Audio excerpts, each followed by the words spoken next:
Okay, welcome back to the channel, guys. Doing a bit more on the V8 build. Hopefully get it all wired up, get the exhaust manifolds made, and look at finishing off gearbox mount. So stay tuned. Gonna look at making the gearbox mount, mount the diesel box, and then start having a look at the prop and the exhaust. This mount is just in place, just holding the gearbox in place. This obviously won't work with this gearbox. We need to make something that bolts up onto these bolts and then down underneath the car. So we'll get on with that now. So these are just temporary. We're just making it to see where the gearbox is going to sit, and then we'll fab it out with some stronger metal. But the plan is to have two gearbox rubbers between here and a plate. Have a plate then going straight across. So once we get that mocked up, we'll then make a more permanent one, but we just want to be able to see where the prop shaft is going and what prop we're going to use. We are looking now for a E90 prop to make up to this gearbox, and then we'll have to mix and match then to get something to work. This is what we make the plate out of, 5mm plate, so it'll be nice and strong. So for anybody who's just tuning in now, I'll just give you a quick rundown of where we are and what we're using. So that's the adamant sump kit, obviously to clear the subframe in the E36. Normally the V8 gear with the V8 sump would be hitting this. So you see plenty of clearance. And we're using an E90 330D gearbox, and then a PMC adapter plate with flywheel and clutch. Crank sensor adapter then as well, that's where the crank sensor will be going. Obviously where we're starting to build a gearbox mount, we're not sure on what prop we're going to be using, but obviously we'll be using an E90 front section, and then we'll have to match it up to the rear section. So that's basically how we're sitting at the moment.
Yeah, green layer, all that. Where is it? On the blue box.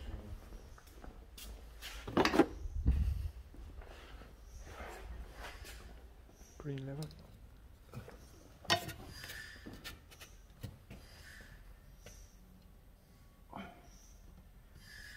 Come down there, so slightly.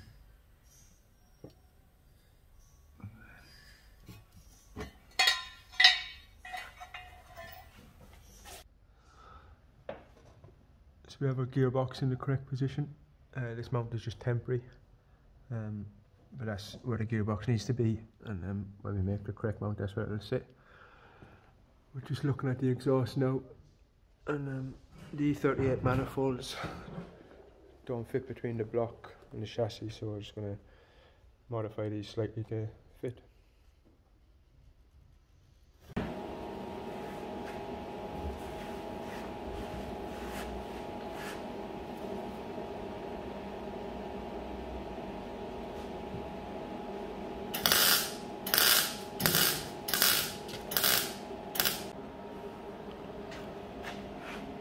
So this now clears the steering column on the E36.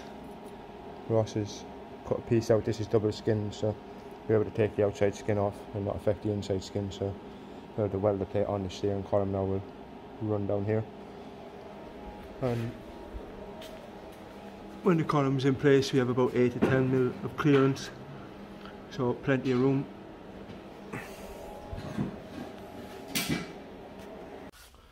Also, so you're aware, you can't take the steering rack off once you have the V8 in place if you're using an adamant sump kit. So if you need to remove your steering rack, it's an engine out job, or at least lift the engine up to clear the rack. As you can see, there's no room between the sump and the rack, very little space. Same on the opposite side.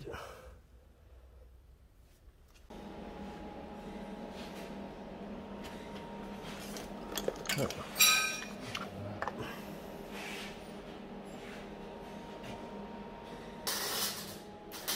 just about to get the loom put on the V8.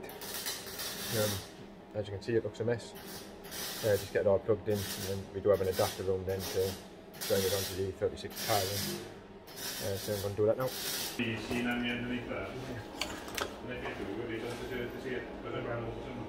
That's what it is like when I was welding mine.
Alright, so just giving you a quick update on where we are now with the V8 build and progress so far. Started wiring up the engine, fitting the wiring loom and fitting all the bits and pieces back on the engine. We're using an M62B44 non-Vanis engine loom, which is the older style loom with a single plug ECU. The one we had with the engine is a 5-plug ECU, which is meant to be quite difficult to sort out the EWS and the immobiliser on, and also quite a few bits on the engine loom have been cut off. So this is the one we're using. It's obviously a mess at the moment till we sort it out, but we've got a single plug ECU instead. We have an adapter loom. This is the ECU we'll be using, which is EWS deleted already, and then we have an adapter loom to fit that into the E36. Just makes it easier than having to wire it up. The only issue we had with this loom was the plugs for the knock sensors here and here. The inside of them where they plug in was slightly different, so I've cut them off the old engine loom and wired them into the new loom so they plug straight in as normal. We need a MAF. The MAF we have is a square plug MAF, which is not correct as for the other loom, so we need a MAF with a round plug. That's it engine wise that we need. It's basically wired up. Once we get a MAF and a couple of other bits and pieces, I just need to check a couple of wiring diagrams for it, because there's a couple of wires, not sure where they go, I'm not sure what they're needed, so I need to check what they're for. Exhaust wise, the driver side exhaust manifold is basically done in regards to clearance. It's no longer in the way of the rack, or in the way of the column, sorry, and we haven't had to move the column over or anything. We're using a WDS original steering column, and that has plenty of clearance now after we've modified the exhaust. I'll show you the exhaust. So that's the driver side manifold. These are off an E38. We originally started with an X5 manifold, but that was too hard. It was just completely in the way. There would have been too much modification. So on this one we just had to modify it slightly on the top, just so it clears the chassis leg, and then we had to modify it here then so the WDS column will fit through. Plenty of clearance now, and this is just an outer skin, so it's fine to take off. It doesn't affect the inside of the exhaust. So that's basically it for this episode. We are still working on the car, so probably have another episode probably next week. Hopefully make a bit of progress on this after we've wired it up and basically done the passenger side manifold. All it is then is to start looking at a prop shaft. So once we get a prop shaft, we'll start looking at measurements and see what we need to do to get that made. But other than that, thanks for watching. Remember to like and subscribe and share.